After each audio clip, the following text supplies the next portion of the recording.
అంటే అసలు గాలిలోంచి సృష్టించబడం అనేది జరగదు. మరి ఈ మధ్య ఒకసారి మేము ఒక అబ్బాయికి రకంగా ఇచ్చినప్పుడు అబ్బాయి ఇది చేతిలో ఉంచుకొని ఇట్లా చేయి మూసుకొని దీన్ని మాయం చేయండి స్వామి అన్నాడు.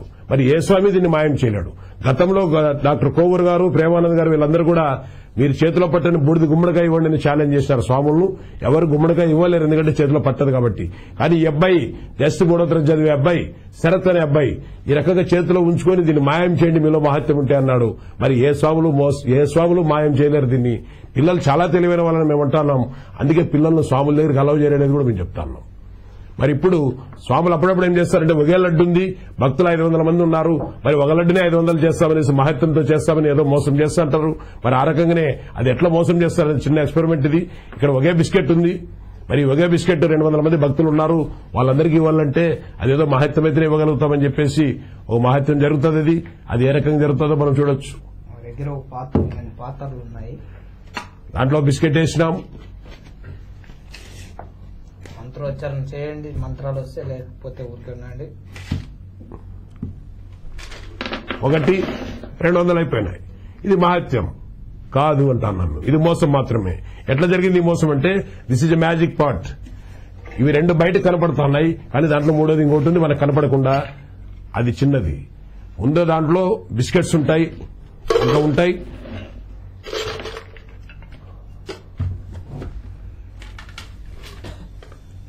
ఆ రకంగా ఉంటుంది, ఆ రకంగా చూపిస్తాం. అది ఖాళీ చూపిస్తే అది ఖాళీ అనుకుంటారు.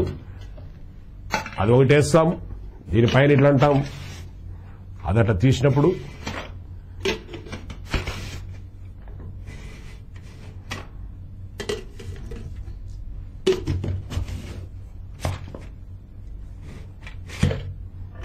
అది లోపలికి పోతుంది, ఈ బిస్కెట్స్ బయటకు వస్తాయి. ఈ రకంగా ఎవరైనా కానీ ఒక లడ్డును 500 లడ్లు చేస్తామంటే వాళ్ళు ఎవరైనా స్వాములని ఆ మాట అంటే ఆ టేబుల్ మీద ఒక లడ్డు పెట్టి 500 చేయమనండి, ఎవరు చేయలేరు. వాళ్ళు ఏదో సంథింగ్ ఈ రకమైనది వాడడం వల్లే ఆ మోసం చేస్తారు. మరి ఇంకో కొద్దిమంది ఏం చేస్తారంటే ఈరోజు మనం చూస్తా ఉన్నాం, ప్రతి అమ్మాయికి లక్షల కట్నం ఇచ్చి పెళ్లిళ్లు చేస్తున్నారు.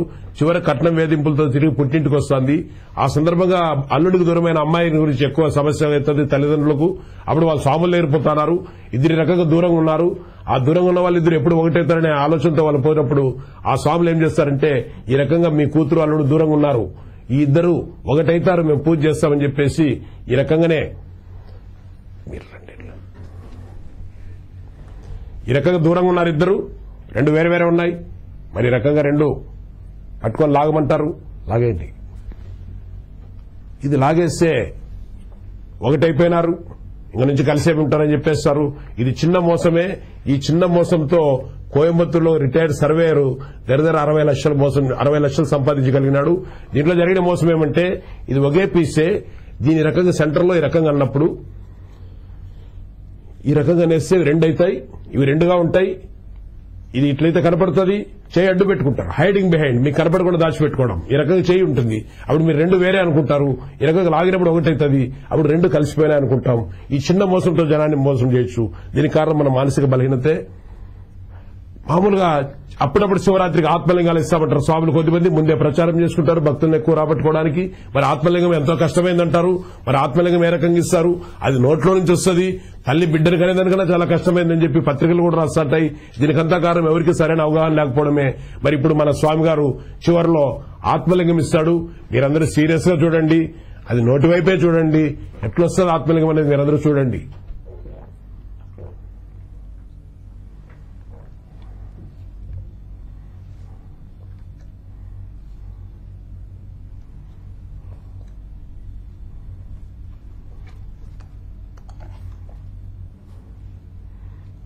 ఈ రకంగా ఆత్మలింగం బయటకు వస్తుంది నోట్లో నుంచి.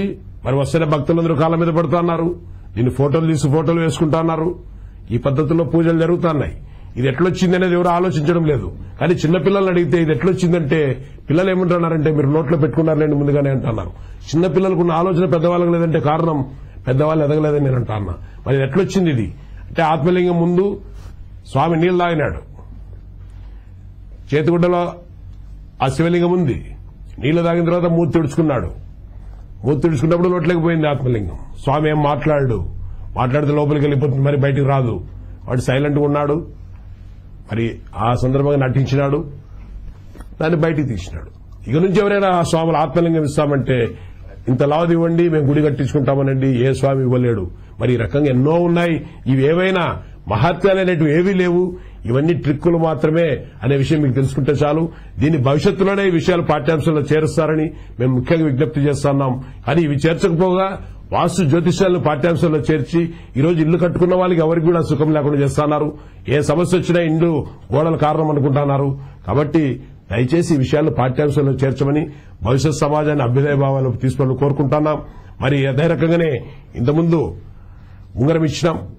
మరి ఉంగరం ఎట్లొచ్చింది? ఉంగరం ఈ రకంగానే 2 ఏళ్ల మధ్యలో ఉంది. ఇట్లుంటది, చేతిలో ఉంటది. ఇక్కడ ఏదో సందర్భంగా ఈ రకంగానే ఇట్లా ఇస్తే వాళ్ళు సంతోషపడుతున్నారు, గాల్లోంచి సృష్టించి ఇచ్చినారు అనుకుంటున్నారు. అసలు బంగారు ఇవ్వడం నేరం చట్టరీత్యా గోల్డ్ యాక్ట్ ప్రకారం. కానీ ఇచ్చేవాళ్ళు ఎందుకు తప్పించుకుంటున్నారంటే మన చట్టాలు సాలెగుళ్ళు కాబట్టి ఈగలు ఇరుక్కుపోతున్నాయి, ఏనుగులు దూసుకుపోతున్నాయి. కాబట్టి చట్టాలు బలమైనప్పుడే ఎవరైనా చిక్కుంటుందని మనకి ఇప్పుడు అర్థమవుతోంది. భవిష్యత్తులైనా ఈ రకంగా మోసాలు చేసే వాళ్ళందరూ కూడా ఏదో ఒక రోజు వాళ్ళందరూ చట్టం చేతిలో చిక్కుతారని మేము ఆశిస్తూ, మరి అదే రకంగానే ఇంతకుముందు ఈ రకంగా విభూది ఇచ్చినాం. విభూది ఇచ్చిన తర్వాత ఇట్లా చేతులు ముక్కడం చేసినాం. చేసిన తర్వాత ఆత్మలింగం ఇస్తారా అంటే ఇస్తామన్నా మీ రకంగానే ఇచ్చినాం. అది ఎట్లొచ్చిందంటే ఈ చేతిలో ఉంది, ఈ చేతిలో ఎక్కడుంది, ఇక్కడ దాచుకున్నాం. ఈ చేయి ఎవరు చూడడం లేదు, ఈ విభూతి ఈ చేయ చూసినారు. మరి ఇట్లా అన్నప్పుడు ఈ చేతిలో నుంచి ఈ చేతిలోకి వచ్చింది. దీన్ని ఇస్తే ఆశ్చర్యపోయినారు. జడ్పీ వైస్ చైర్మన్ కాళ్ళ మొక్కడం జరిగింది. మరి జడ్పీ వైస్ చైర్మన్ మొక్కినాడంటే ఎవరైనా ఇవ్వచ్చు. మరి విభూతి ఇవ్వడం ఇంతకుముందే ఈ రకంగా ఉంటది, రకంగా ఉంటది. మరి ఈ పద్ధతిలో ఇట్లా అంటారు, గాలిలో చేతిలో ఖాళీ అనుకుంటాం. ఈ రకంగా గాలిలో పైకి అంటారు, పైకి తర్వాత ఇట్లా తీస్తారు, ఈ రకంగా ఇస్తున్నారు.